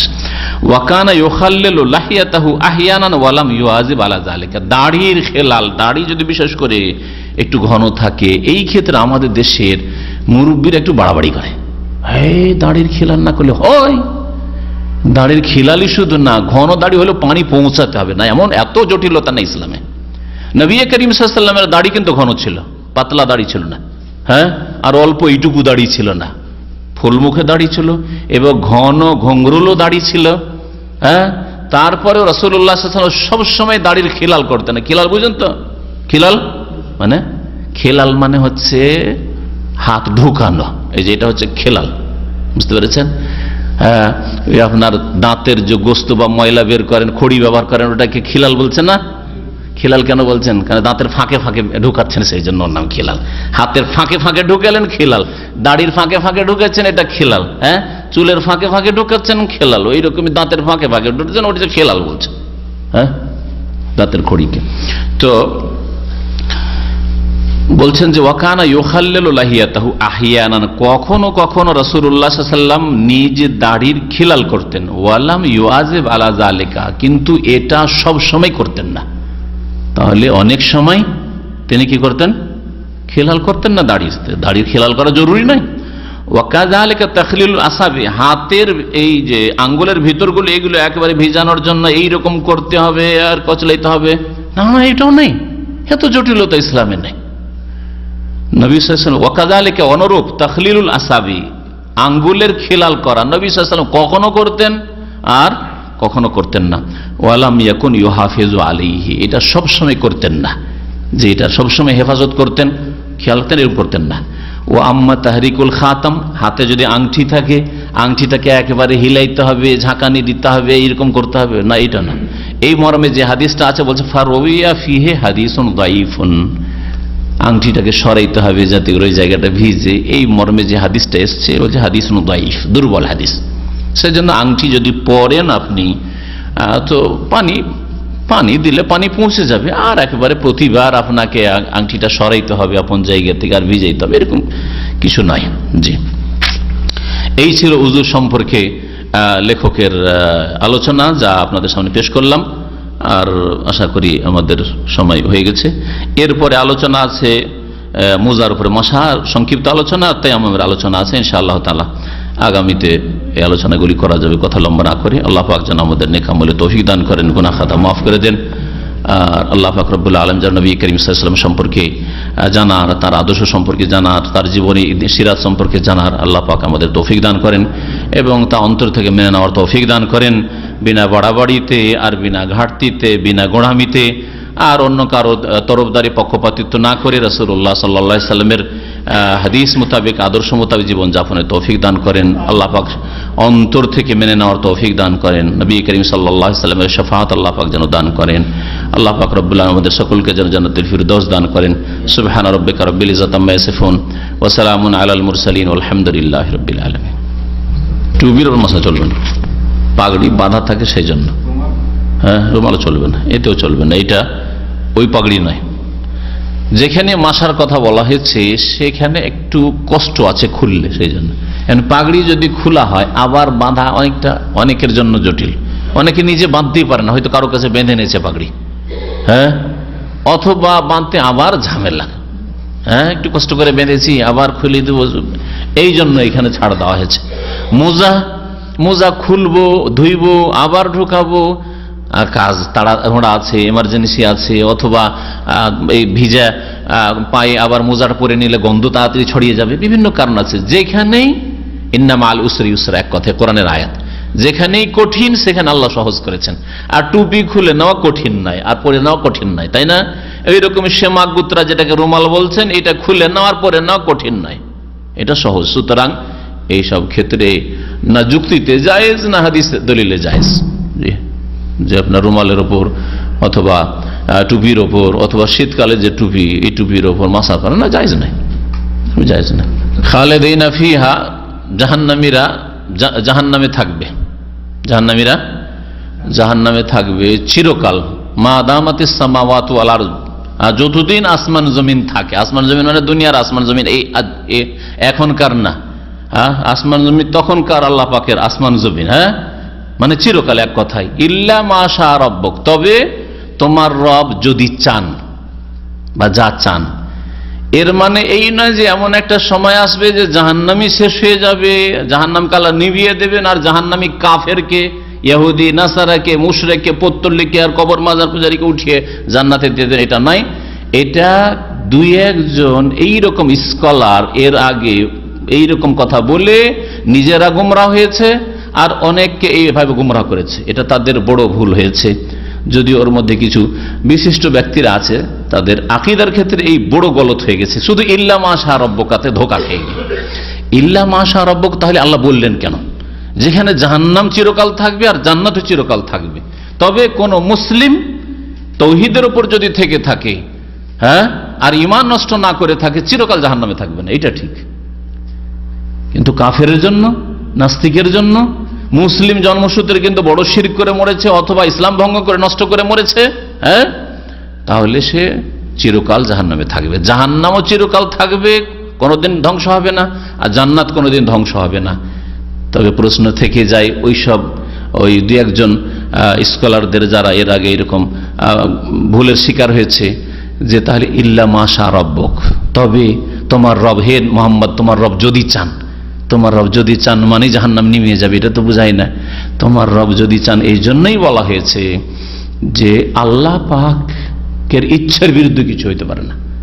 বান্দাকে জানিয়ে দেওয়া হয়েছে যে দেখো আমি চিরকালের জন্য জাহান্নাম রাখবো, চিরকাল জান্নাত রাখবো, খালিদিনা ফিহা, কাফের চিরকাল থাকবে। তার মানে এই নয় যে আমি আমার ইচ্ছার বিরুদ্ধে করতে পারবো না, আমি এখানে অপারগ। আমরা অফিসিয়াল কাজে করে দেখেন এটার বিরুদ্ধে হবে না, আপনি যেটা বলছেন এটা কখনো হবে না, বুঝতে পারছেন, কখনো হবে না। কারণ জানি যে এটা আইন কানুনের খেলাফ বা এটা অসম্ভব জিনিস, হবে না। আর আমার ক্ষমতাই নেই, কারণ আমি অপারগ, আমার ক্ষমতা হচ্ছে সীমিত, বুঝতে পারছেন না। এরকম আমার কেন যতই বড় রাজা ধীরাজা হোক না কেন ক্ষমতা হচ্ছে সীমিত। বলছে না আমি এটা পারবো না, যতই বড় শাসক হোক না কেন বলে এটা আমি পারবো না, এটা ইম্পসিবল, অসম্ভব, এটা ঠিক না। কিন্তু আল্লাহর ক্ষেত্রে কি ইম্পসিবল আছে যে অসম্ভব? আল্লাহ জাহান্নামকে যদি নিমাতে চান তো নিমাতে পারবেন না, এরকম কি? এইটা বোঝানো হয়েছে যে আল্লাহ চাইলে নিমিয়ে দিতে পারবেন, কিন্তু আল্লাহর ইনসাফ বিচারের খেলাফ, যে কাফের সারা জীবন কুফরি করলো, নাস্তিক সারা জীবন আল্লাহর অস্তিত্বই স্বীকার করলো না, হ্যাঁ মুশরিক সারা জীবন আল্লাহর সাথে আল্লাহর গোলাম বান্দাদেরকে, হ্যাঁ মৃতদেরকে, গাছপালাকে শরীক করলো, হ্যাঁ কুমুর মাজারকে শরীক করলো, আর ওকে জান্নাতে দিয়ে দেবো না, এটা হতে পারে না। ইন্না রহমাতি সাবাকাত আলা গাযাবি, আল্লাহর রহমত আল্লাহর ক্রোধের ওপর প্রাধান্য পাবে, এর মানে এই না যে জাহান্নাম নিমিয়ে যাবে। এর মানে হচ্ছে যে যারা রহমত পাওয়ার যোগ্য তাদেরকে রহমত থেকে আল্লাহ নিরাশ করবেন না। আর রহমত পাওয়ার যোগ্য হচ্ছে ঈমানদার, বিশ্বাসী, অবিশ্বাসী নয়, মুআহহিদ, একত্ব প্রতিষ্ঠাকারী, মুশরিক নয়। কথা বুঝতে পেরেছেন? হ্যাঁ, সৎ ব্যক্তি, সৎ মানে যার অন্তরে সততার সাথে সে ঈমান নিয়ে এসেছিল, মুনাফিক কপট নাই, অন্তরের যে মুনাফিক সে নাই, বুঝতে পেরেছেন? এই জন্য হয়তো ওই ভাই ওদের কিছু পড়েছে গুমরাহদের, যার ফলে হয়তো অথবা এমনি জিজ্ঞেস করেছেন, কিন্তু আপনাদের অধিক নলেজের জন্য বললাম যে এইরকম কিছু স্কলার গুমরাহ হয়েছে যারা বলেছে যে কোটি কোটি বছর পরে জাহান্নামে নেমে যাবে আর কাফের সব চলে আসবে জান্নাতে। এটা হইতে পারে না, এটা করবেন না। আল্লাহ পাকের আদল, ইনসাফ, হিকমতের খেলাফ। ওযু না করে বললে মাসার করা যাবে না, কোনো মূল্য নেই। উযু করে যদি পাক অবস্থায় না পড়েন, বিনা উযু অবস্থায় মুজা পড়েন, তাহলে ওই মুজা পরার কোনো মূল্য নেই, তার মানে মশা চলবে না। আপনি মুজা পরেছেন আপনার পায়ের হেফাজতের জন্য, হ্যাঁ, কিন্তু এই ক্ষেত্রে মাসার আপনার আর কোনো চান্স নেই। আর উযু করে পড়তে হবে, উযু অবস্থায় পড়তে হবে। 2 রাকাত পড়ে তাশাহুদ পড়লেন, সালাম ফিরে দেন, তাহলে যদি তাই করেন তো সালাম ফিরে দেন, এটাই হচ্ছে সহিহ সুন্নাত। আর তারপর 1 রাকাত আলাদা পড়েন, অথবা 2 রাকাত পড়ে সরাসরি উঠে যান আর তাশাহুদ পড়িয়েন না, এটা হচ্ছে দ্বিতীয় রকম সুন্নাত, সেটাও হাদিসে রয়েছে। আর 3 নম্বর হচ্ছে যে 2 রাকাত পড়ে আপনি যেটা বললেন তাশাহুদ পড়লো কিন্তু সালাম ফিরলো না, সরাসরি উঠলো না, তাশাহুদ পড়লো সালাম ফিরলো না, উঠে গেল, মাগরিবের মতো, সেম মাগরিবের মতো করে পড়ার হাদিস জয়ীফ, দুর্বল, সহিহ হাদিস নয়। সুতরাং এই পদ্ধতিটি, প্রচলিত পদ্ধতি আমাদের দেশের মযহাবী ভাইদের কাছে, সেটা হচ্ছে দুর্বল, সহি নয়। আসবে ভেতর আলোচনা, সিরাতুর রাসূল ইনশাআল্লাহ তাআলা ধারাবাহিক আলোচনাগুলি আসবে। সুন্নত নামাজের জামাত নেই। ভাই জিজ্ঞাসা করেন সুন্নত নামাজ স্বামী স্ত্রী জামাত করে পড়তে পারবেন কিনা। সুন্নত নামাজের কোনো জামাত নেই, একমাত্র রমজানের কিয়ামুল লাইল তারাবি ছাড়া, কিয়াম রমজান ছাড়া। তো তারাবির শুধু জামাত রয়েছে, এছাড়া সুন্নাত রাতে বা জামাত করে পড়বেন কোনো প্রমাণ নেই। হ্যাঁ, ইশরাকের নামাজ, সালাতুদ দুহার নামাজ, এই নামাজগুলি জামাত করে পড়বেন স্বামী স্ত্রী বাড়িতে, এর কোনো প্রমাণ নেই। সুতরাং এটা ঠিক নয়, যেটা নেই প্রমাণিত, নবী সাল্লাল্লাহু কখনো করেননি। নবী সাল্লাল্লাহু বিবিদের ঘরে থেকেছেন, সালাতুদ দুহা নামাজ জামাত করে পড়েননি, এমনকি তাহাজ্জুদের নামাজও জামাতে পড়েননি অন্য মাসের। তবে রমজান মাসের ওই নামাজটা যেটা অন্য মাসে তাহাজ্জুদ ছিল, রমজান মাসে তারাবি বা তাহাজ্জুদ সবকিছুই তো রমজান মাসে জামাত করে পড়েছেন। রমজান শেষ হয়ে গেলে কখনো নবী সাল্লাল্লাহু আলাইহি ওয়াসাল্লাম জামাত করে এই নামাজটা না সাহাবীরাকে নিয়ে পড়েছেন আর না বাড়িতে বিবিদেরকে বা মেয়েদেরকে নিয়ে নামাজ পড়েছেন। সুতরাং এইভাবে জামাত করা ঠিক না। হ্যাঁ, নবী করিম সাল্লাল্লাহু আলাইহি সাল্লাম কোন এক সময় বাড়িতে রাত্রে উঠে নামাজ পড়ছিলেন আর লেগে গেল আব্দুল্লাহ বিন আব্বাস পাশে। এই হাদিসটা বাম দিয়ে লেগে গেছিল, কানটা ধরে ডান দিয়ে করে দিল। কিন্তু এই হাদিসটা রমজান সম্পর্কে ছিল না অন্য কোনো মাস সম্পর্কে ছিল, জানার প্রয়োজন রয়েছে। যদি রমজান ছাড়া অন্য সময় হয় তাহলে বলা যেতে পারে যে তাহাজ্জুদের ক্ষেত্রে এরকম জামাতে লেগে যেতে পারে। তারপরে ছোট বাচ্চা নাবালক ছেলে ছিল লেগে গেছে, নবী সাল্লাল্লাহু আলাইহি ওয়াসাল্লাম বিবিদেরকে সাথে নিয়ে নামাজ পড়েননি। কখনো ধরে মসজিদে জামাত ছুটে গেছে, আপনি স্ত্রীকে নিয়ে জামাত করে নামাজ পড়েন, জামাত ছুটে গেছে, মসজিদে জামাত ছুটে গেলে মসজিদের তৃতীয় চতুর্থ জামাত, এত জামাত, এইসব জামাতের ফজিলত এরকম আসলে এইভাবে নেই। এতে প্রথম জামাতের গুরুত্ব কমে যাচ্ছে, যেন অনেক ওলামাদের নিকটে এইভাবে জামাত দ্বিতীয় তৃতীয় জামাত লাভ নেই। তো তাদের কাছে যদি জানতে পারেন যে জামাত হয়ে গেছে, এখন আপনি আপনার স্ত্রী বা বাচ্চাদেরকে জমা করে বাড়িতে জামাত করে নেন। দেখছেন যে টাইম চলে গেছে, জামাত হয়ে গেছে, সাথী ভাইয়েরা যে রুমে আছে ওদেরকে উঠিয়ে আপনি ওখানে জামাত করে নেন। এইরকম তখন জামাত করতে পারেন ফরজ নামাজের জন্য, অথবা রমজানের নামাজ, কিয়ামে রমজান, কিয়ামুল লাইলের জন্য আপনি রাতের নামাজে জামাত করতে পারেন। আল্লাহু আ'লাম। পাগড়ি পরে নামাজ পড়লে বেশি সওয়াব হবে এই মর্মে কোন যঈফ হাদিস নেই, সহিহ নেই, জাল হাদিস। একটা জাল হাদিস রয়েছে যে সালাতুন বে আমামাতিন তাদিলু ৭০ সালাতান, হ্যাঁ, পাগড়ি পরে নামাজ পড়লে ৭০ গুণ বেশি সওয়াব। জামাতে কষ্ট করে নামাজ পড়লে ২৫, ২৭, আর শুধু পাগড়ি পড়লে ৭০। কথাই বলছে যে জাল। একটা লোক কষ্ট করে রাতের অন্ধকারে, ফজর অন্ধকারে বাড়িতে নামাজ পড়লে ১ গুণ, হ্যাঁ, আর মসজিদে পড়লে ২৭ গুণ, আর পাগড়িটা পরে নিলে ৭০ গুণ। যুক্তিসঙ্গত? জাল হাদিস, এটা জাল কথা, শুনে রাখেন ভালো করে, সহিহ নয়। পাগড়ি সুন্নত নয়, পাগড়ি হচ্ছে অভ্যাস, সুনানুল ইবাদা নয়, সুনানুল আদা। নবী সাল্লাল্লাহু আলাইহি ওয়াসাল্লামের কিছু অভ্যাসগত জিনিস ছিল, যেমন চুল রাখা, বড় চুল রাখা। এটা যদি ইবাদতের সুন্নত হইতো তা আমি রাখতাম আমার আগে। এটা যদি ইবাদতের সুন্নত হইতো আবু বকর, ওমর, ওসমান, আলী রাখতেন। কোন প্রমাণ আছে যে আবু বকর, ওমর, ওসমান, আলী ৪ খলিফার চুল ওই রকমই বড় ছিল যেমন নবী সাল্লাল্লাহু আলাইহি ওয়াসাল্লামের চুল বড় ছিল? তাহলে আমাদের দেশের মৌলভী সাহেবের যে বলে যে বাবরি চুল, এটা সুন্নতি চুল, কোথায় বলেন? নবী সাল্লাল্লাহু আলাইহি ওয়াসাল্লামের এটা হচ্ছে অভ্যাসগত আদর্শ, এটা অভ্যাসগত আদর্শ। এটা আমাদের জন্য করণীয় না, হ্যাঁ, বর্জনীয় না, কিন্তু করলে করতে পারেন। এটা যে ইবাদত আর এতে একটা বড় নেকি, ওই রকমই যেমন আপনি দাড়ি রাখলে না, দাড়ির সাথে টুপিকে মিলিয়ে দিচ্ছে। আসমান জমিনের পার্থক্য দাড়ি টুপিতে। দাড়ি হচ্ছে ইসলামের পরিচয়, ওয়াজিব, সুন্নত নয়। সুনানুল ইবাদাও না, সুনানুল ইবাদার উপরে হচ্ছে ওয়াজিব, বুঝতে পারছেন না? আর টুপি, মাথা ঢাকা অথবা পাগড়ি, এগুলি হচ্ছে সুনানুল আদা, অভ্যাস। আপনি কি বলতে পারেন যে নবী সাল্লাল্লাহু আলাইহি ওয়াসাল্লাম একাই পাগড়ি পরতেন আর আবু জাহাল, আবু লাহাব, আরব মুশরিক, মক্কার লোকেরা পাগড়ি পরতো না? হ্যাঁ, বলছেন না কেন? কোনো প্রমাণ নেই, একই রকম লেবাস ছিল। আর একটা প্রশ্ন করি, তাহলে আরো ক্লিয়ার হবে। একটি কেউ দলিল দিতে পারবেন যে একজন অমুসলিম যেমনই নবীর কাছে এসে কালেমা পড়তো তখনই তাকে বলতেন ড্রেস চেঞ্জ করো, তোমার ওটা মুশরিক ড্রেস ছিল, এখন মুসলিম ড্রেস পরো? আছে? এটা আমার লেবাসের পোশাকের আলোচনাতে এই পয়েন্ট আমি এর আগে বলেছি। আর অনেক সময় এরকম বলি যাতে একটু মাথা ঘুরে এই গোনা মোল্লাদের, যে না এগুলো এটা হচ্ছে ইসলামিক পোশাক। না, পোশাক আরবরা যেই পোশাক পরতো ওই পোশাকই নবী সাল্লাল্লাহু আলাইহি ওয়াসাল্লাম পরেছেন, ব্যাস ধর্মীয় পোশাক না হয়। তাহলে ধর্মীয় গায়র মুসলিমের, অমুসলিমের ধর্মীয় পোশাক থেকে বাঁচবেন। হিন্দুদের যেই রংটা আছে ধর্মীয় মন্দিরে, হ্যাঁ, সাধু সন্ন্যাসীদের, ব্রাহ্মণদের, হ্যাঁ, পুজো পাঠের ক্ষেত্রে ওইটা বর্জনীয়, চলবে না।